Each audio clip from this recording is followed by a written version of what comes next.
This is The Top, where I interview entrepreneurs who are number one or number two in their industry in terms of revenue or customer base.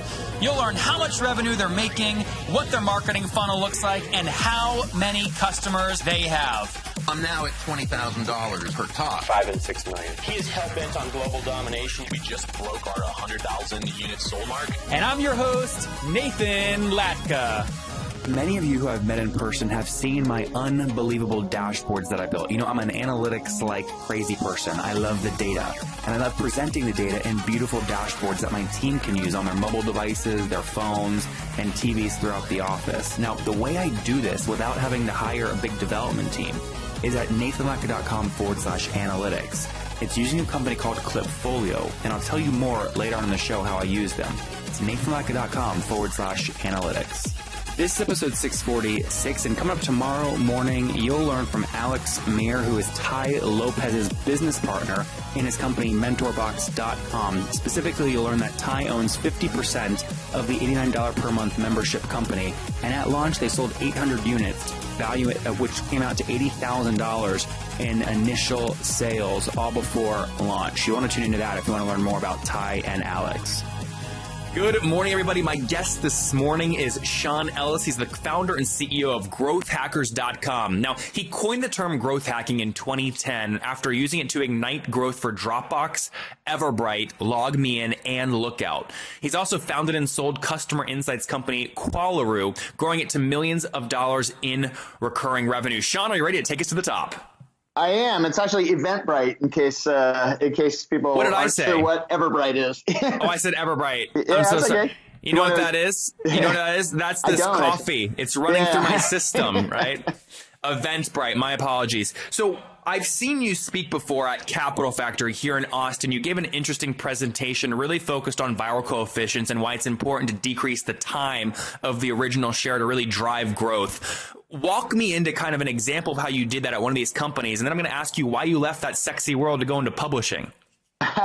Well, so I am a founder and CEO of a company as well. So I've got a lot of different kind of balls in the air right now. But for me, like, viral growth actually starts, like, I think most people who are approaching viral growth are approaching it as basically how do you just game something, and you get kind of like a branch out situation where it's where maybe you can optimize every step in the loop, but ultimately if you don't have a lot of value at the foundation of that growth, it's not very sustainable. So most of the growth that I've been doing is really focused on understanding the value of a product first and working backwards from there. And referral is usually a very natural outcome of having a very valuable experience, and then working to optimize a viral loop on top of that. So that's the type of thing that we did at DropBox, where the referral program would be a specific example for you. Would most folks at Dropbox kind of credit you as being the guy that kind of thought up? I'm asking you to be a little braggadocious for a second, but would they credit you for coming up with the system of giving away free storage to drive the viral coefficient? It was a group. Like most things, I don't think it was something. I mean, there was less than 10 of us at the company at the time. I was the only non-engineer at the company. But most of what we did there was really inspired by what a couple of other companies were doing. So a friend of mine had tested a double-sided referral program, and it had worked really well at his business. Who was that friend? He's Jamie Siminoff, the guy that runs Ring, the super hot video doorbell company now. But he, prior to that, he had a company called PhoneTag, where he had basically done a ton of testing and came up with this double-sided incentive as being really effective. But, PayPal did the same thing. And so, in our case, the currency was storage. So it just made sense. So it was really something that three of us said we should do this, and basically, pulling the pieces together of how it was done was again, an iterative group effort. And Sean, for the founder listening right now, trying to figure out this viral coefficient thing, right? They've read, David Skock's blog. They've studied the efficiency. They put it in Excel, and it's still not working. What are they missing? Like you mentioned currency, which I think is important, or maybe another word is utility that the product's delivering. Mm-hmm. Give them advice. Yeah, I think the first part is, again, like I think in the case of Dropbox, people credit the referral program as being something that drove a lot of the growth. referrals were strong before the referral program went in place. People love the product. We're spreading the word about the product. So I think you can't band-aid kind of a crappy product experience and a crappy product value with a referral program, for example. So that's the first thing, is I would just make sure it's happening, and then understand what the motivation is for people to do it. And then think about really every step in the process, from what's the prompt that gets someone to share to what's the invitation or the person on the other end seeing. A/B test a ton of variations of that. When they click through, what's the page that they sign up on? How do you give feedback to the person who sent the initial invitation that what they did worked? And each one of those steps is something that can be optimized. And just like any kind of conversion rate optimization, the more you have qualitative and quantitative insights about what's happening, you're going to be more informed in the tests that you're running. And your goal anytime you're trying to do viral optimization is to get it so that each person is essentially leading to more than one additional person. That's the point where you actually don't have to feed any new people in the system. You grow automatically then. It's pretty rare that happens, but I think even if you get each person bringing in only 0.7 additional people, you can start to average down the customer acquisition cost of someone, so that now you're really acquiring, say, 3 people before that chain dies, and you can divide your initial customer acquisition cost across that chain. Quickly, I want to understand the incentives you use at these different companies, because a lot of founders, that's what they struggle with, is what to give as the incentive to do this. Dropbox, the currency with storage. What was EventBrite? So EventBrite, again, EventBrite actually did not have an incentive. EventBrite is just a really natural kind of viral product in itself, that an event organizer sets up an event among their attendees at that event, who then come through the system and buy tickets and have a good experience buying those tickets. Someone is going to be a potential event organizer or an existing event organizer, and they're now exposed experientially to EventBrite. And so now that when it comes time for them to organize their event, they're much more likely to use EventBrite. And then increasingly, EventBrite really helps companies sell tickets as well. So over time, you are going to gravitate not just to the really convenient experience that EventBrite offers, but you're going to actually go to the system that has really good SEO, really good social integration, kind of all of the pieces that are going to help you sell more. But as an attendee at an event, you see all of those things, and your likelihood of them becoming an event organizer is quite a bit higher. Let's do one or two more. LogMeIn, pretty big company. In July 27th last year, they acquired Citrix go-to meeting division for, I think, $1.8 billion. You worked with them early on. What was their currency? Yeah, so LogMeIn, I worked with for 5 years. I ran marketing there from customer zero through the IPO filing. Today, it's a $5 billion company. Natural word of mouth was huge with LogMeIn. So by the time I left LogMeIn, 80% of our users were coming in through word of mouth.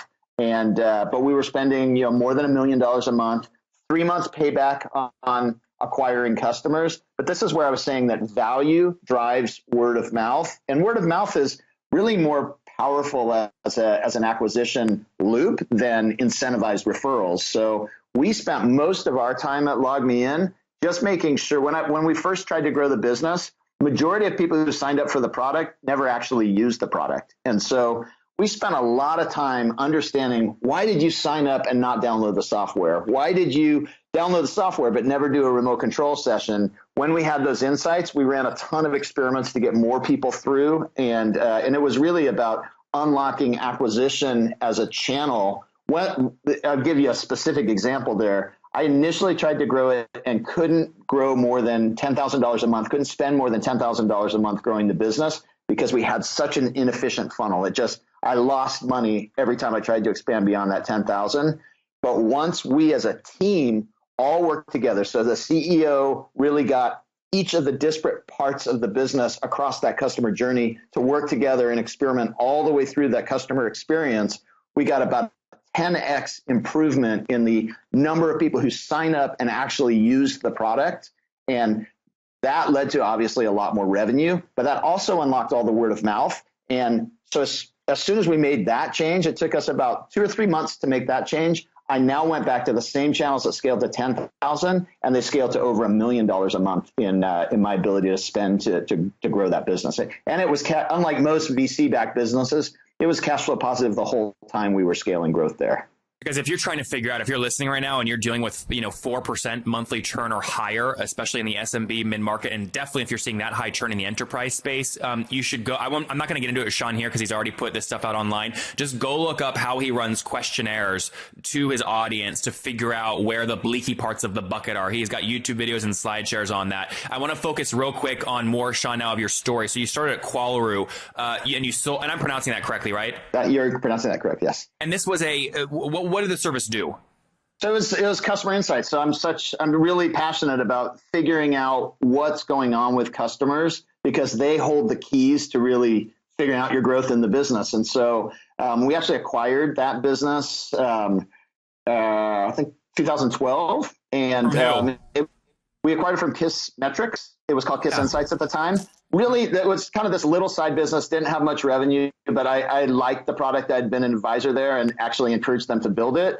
And when I saw that they weren't doing a whole lot with it, I asked if I could acquire it and took it over and built it up to millions of dollars in recurring revenue. And then we sold it, a year ago. But it was basically, it's on a website. You can target based on specific behavior of a user on a website and understand, like if they're abandoning a page, you can understand why did you decide, just like I was saying with LogMeIn, why did you decide to sign up for this software but not download this software? And the insights that you can get from those sorts of questions are super powerful in A/B testing and trying to improve the customer experience. So when you bought this from Heaton and Neal in 2012, what'd you pay for it?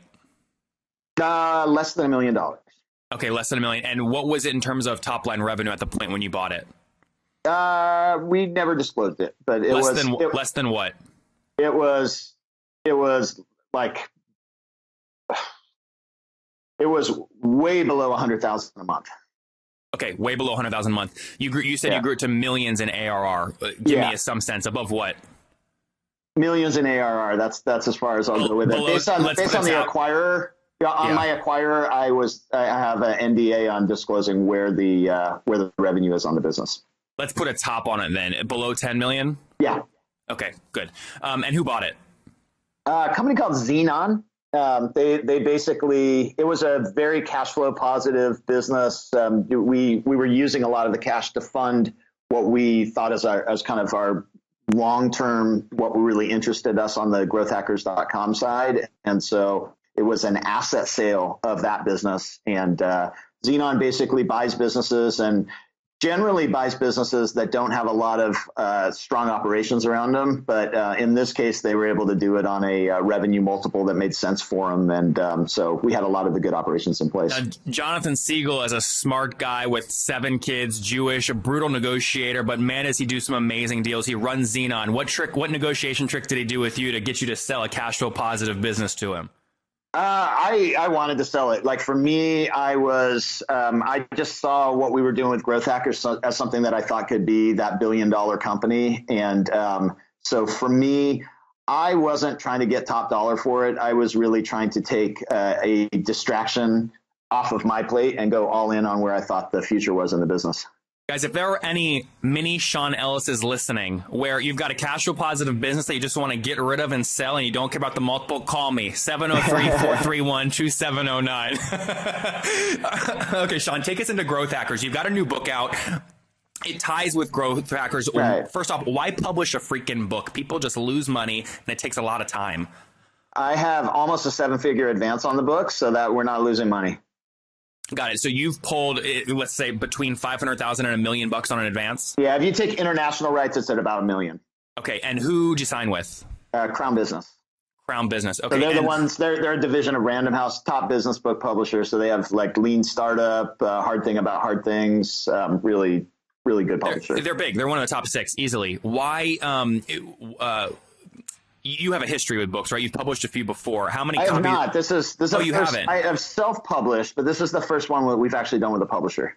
Okay, walk me through because we have a lot of people that want to write their own books, and many of them shouldn't, and some of them should, and they're just bad negotiators. How did you use the traction you'd established in your self-publishing world to get top dollar advance on the deal with Crown?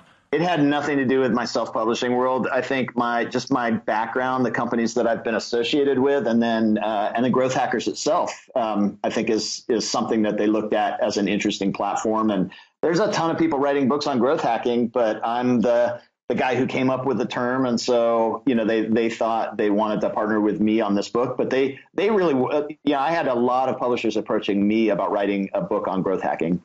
Over the years, or just over the years. Wiley approached me probably 3 or 4 years ago, and over that time, lots of publishers have approached us. But Morgan Brown, my co-author on the book, is an awesome writer, and so when we collaborated on the content, he's the guy who kind of turned it into the words that appear in the book. And then because we had written this other book together that was a self-published book, we basically had that money sitting in an account that we never kind of took down for ourselves. So we basically used that money to invest in the launch of this book. So we initially hired an editor to write a proposal. Then we were able to cost?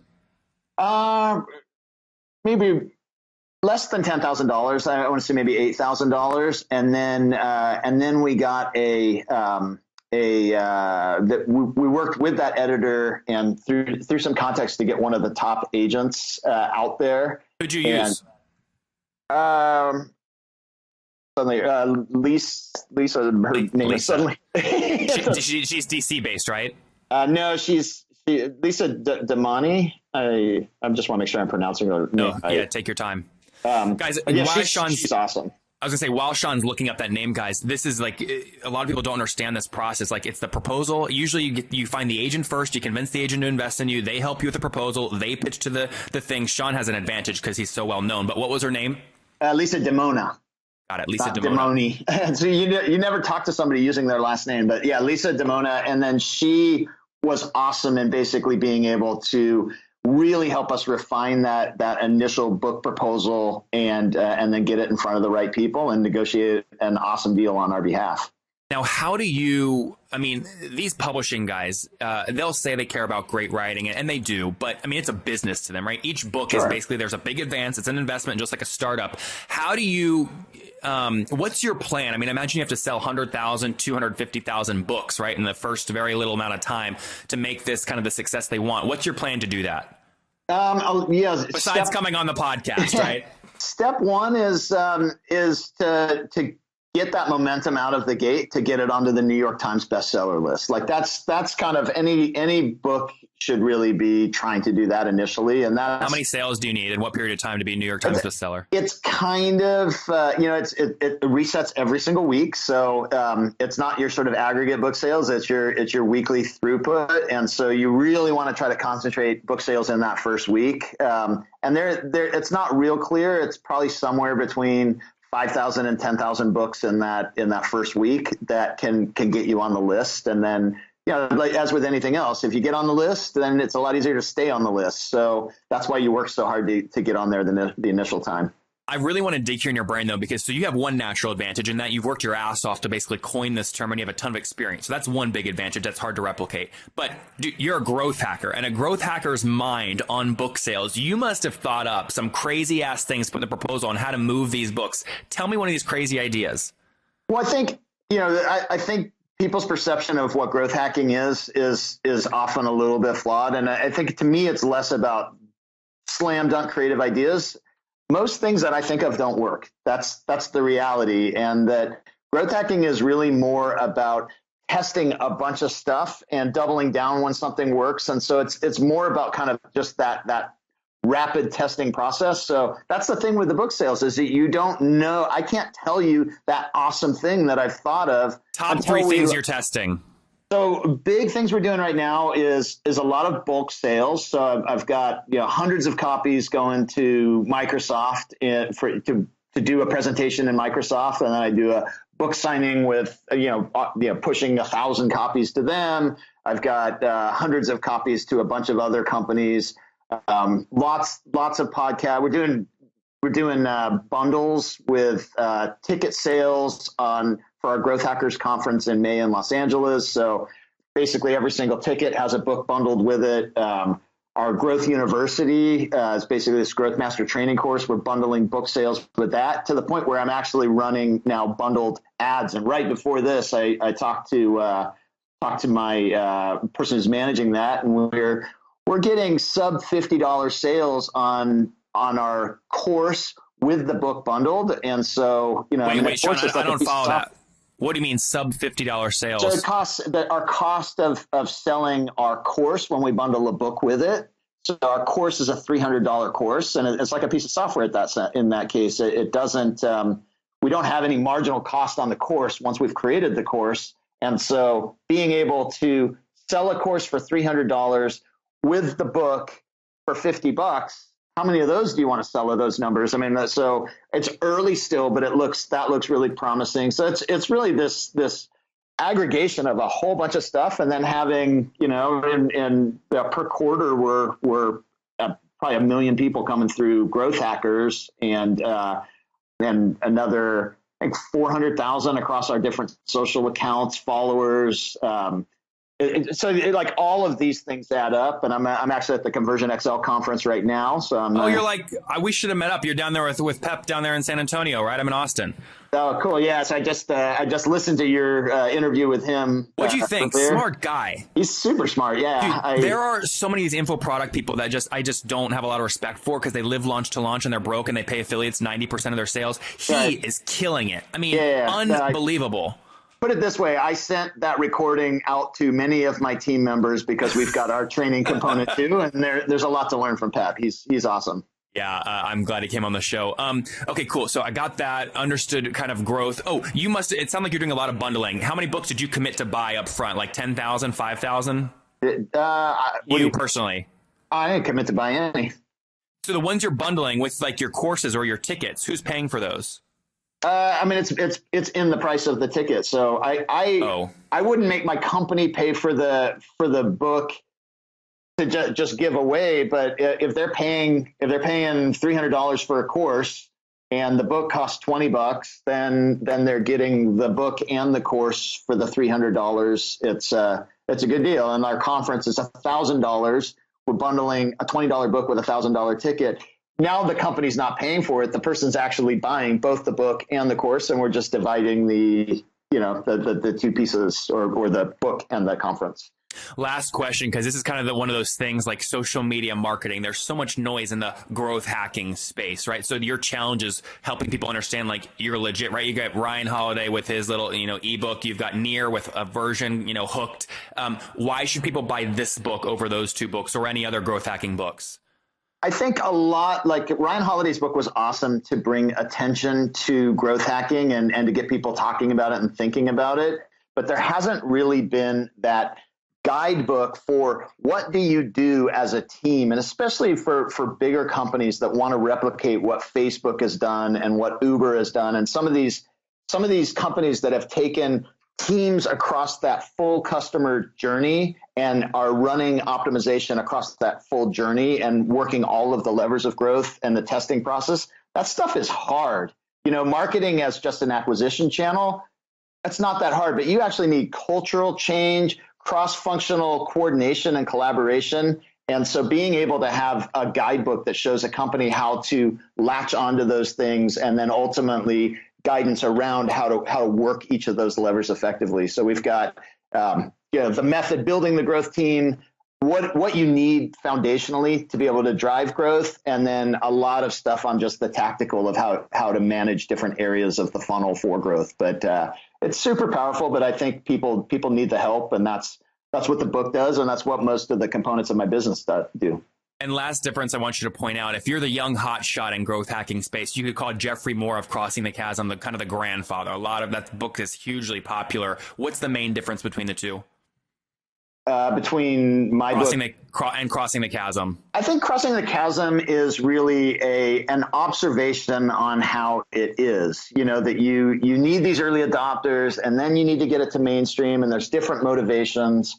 I think it doesn't tell you organizationally how to organize your team to exploit that situation. And so that, I think that, to me, that's really what we're doing, is not just telling you the fundamentals of how growth works. We're telling you how to run a growth process across a team, effectively prioritize, build a big backlog of experiments, prioritize which experiments get run, and ultimately capture the learning around how to grow your business. And so scaling a company like DropBox is a $1 billion revenue SaaS business today.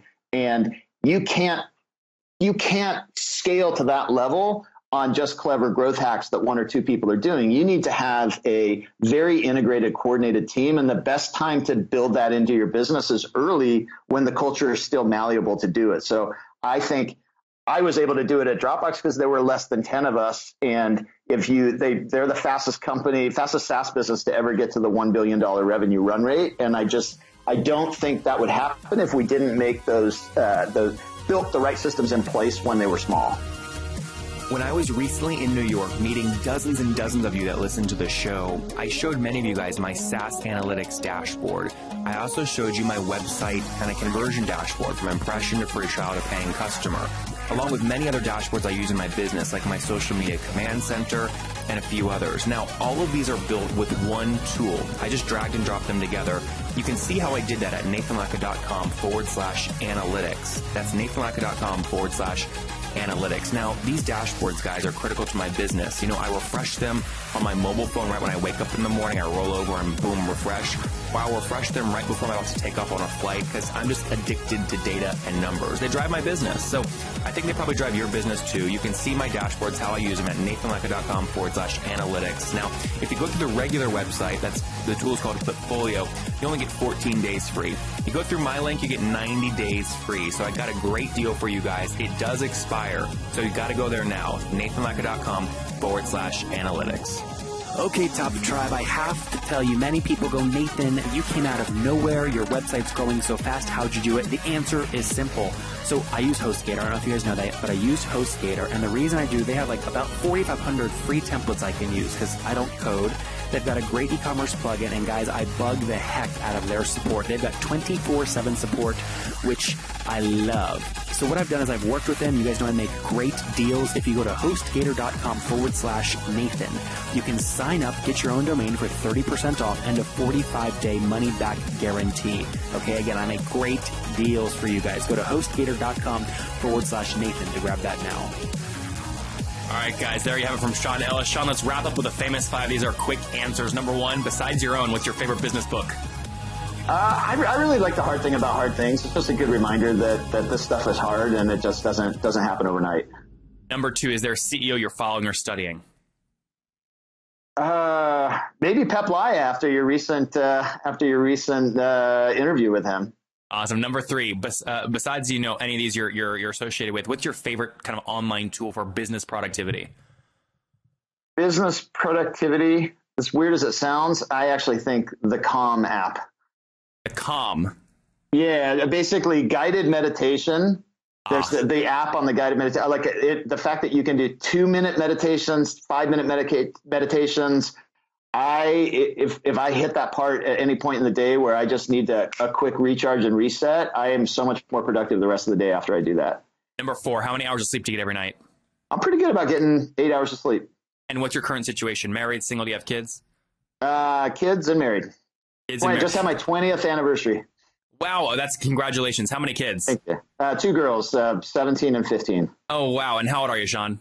I'm 46. By the way, you said you listen to the show. I always like asking those questions because you go, okay, Nathan just talked to this guy that's raised $250 million, but he's divorced with 3 kids and he only sleeps 4 hours a night. Do you really want to replicate that? Do you like those questions or not? No, I think it's good to understand. I used to read a bunch of biographies on really successful people, and I found them really inspiring. But then you read like Ted Turner, multiple suicide attempts. I mean, I might be wrong there, so I'm not necessarily fake news. But I think I read that he what you find is that a lot of these guys are kind of miserable once they get to that level of success. And so, I definitely feel like I could be more successful in life if that was the only thing that happened, more successful financially. But I like to get out surfing a couple days a week. I just, it's a marathon, and quality of life is important. And for me, for me, I do this not for money. I do this for, I'm just really passionate about it and trying to figure growth out and being able to work with companies to figure it out and give them software and give them conferences and give them training and just, kind of collaboratively. We're just so early in figuring out how companies grow. And so it's just like a privilege for me to be able to do these things. And of course, when I took in venture capital, that means I have to try to build a big, valuable business. But I think you do that not through chasing money really hard. You do that through trying to build something that's actually game changing and important. And that money is a side effect of that. That's not the driver. Sean, take us home. You've got a girl about to hit this age, but take us back 26 years. What do you wish your 20-year-old self knew? To tell you the truth, I wish my 20-year-old self knew things are going to be pretty good. That like I'm going to make a lot of good decisions. I don't have a lot of regrets. 20 years ago, I just had moved to Eastern Europe, just not quite 20 years ago. I guess I'd just gotten back, but things were good. I had 20 years ago, I actually started doing what I'm doing. So I was running marketing for a game company that was 1 year away from going public on the Vienna Stock Exchange, and had put every dollar invested into that company 1 year before that. So it's been a crazy ride. It's been very lucky along the way, and it's still a lot of fun. There you guys have it from Sean Ellis. Everything will be okay. He started this many, many years ago, as he just said, back when he was 20, has worked with companies like DropBox, fastest guys to hit $1 billion, credited with creating the term growth hacking back in 2010. He's been fighting off publisher inquiries for years. He's finally writing the book, Growth Hackers. Helped, again, these companies like EventBrite, DropBox, Lookout, LogMeIn, which is now a $5 billion company. He also has his own company, growthhackers.com. Grab the book. You can find it. It's a beautiful, bright, big red color. You can't miss it. And Sean, thank you so much for taking us to the top. Thanks, Nathan. It's Hacking Growth is the name of the book. Oh, Hacking Growth. Thank you for telling me. Hacking Growth. All right. Thanks, guys. If you enjoyed Scott today, go back and listen to Kenny yesterday. He created WeFarm, which helps 140,000 off-grid farmers learn faster. He's raised $1.7 million and has 90% of his users are still active after 3 months, which is an incredible ratio. Tune in to find out how he drives such high engagement. It would mean the world to me if you guys got any value from this episode, if you would go leave a review on iTunes right now and then subscribe. I hustle like heck to get these episodes out every freaking day for you guys. And trust me, I love it. I would do it with no listeners, but boy, oh boy, it makes my day and it makes my team's day when we see great reviews and get your feedback. So thanks so much. Okay, Top Tribe, I love giving away free money. I feel like Oprah giving away cars, and I have something special for you today. How many of you have heard our super sharp guests talk about success they've had with Facebook and Google Ads? Well, all of you listening right now, yes, if you're listening, you get $100 in free AdWords. Here's how you get it, okay? Again, thanks for listening. Get the free $100 from Google, right, when you sign up with my website host provider, HostGator. Go sign up now to get your free money. HostGator.com/Nathan. Again, that's HostGator.com/Nathan.